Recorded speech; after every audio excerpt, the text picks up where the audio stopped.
Lara, Junka og Jenny, hvad vi ikke vidste, da vi gik i gang med det køb.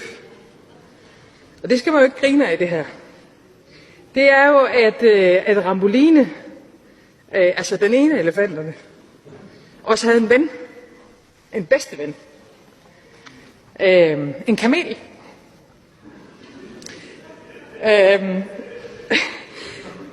Kamelen hedder selvfølgelig Ali. Og vi blev bibragt den vigtige oplysning, at det ville være forkert at adskille Ramboline og Ali.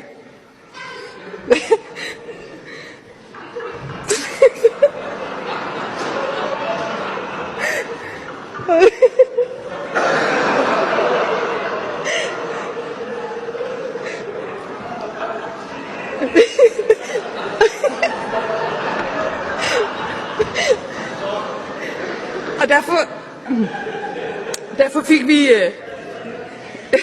derfor fik vi faktisk Ali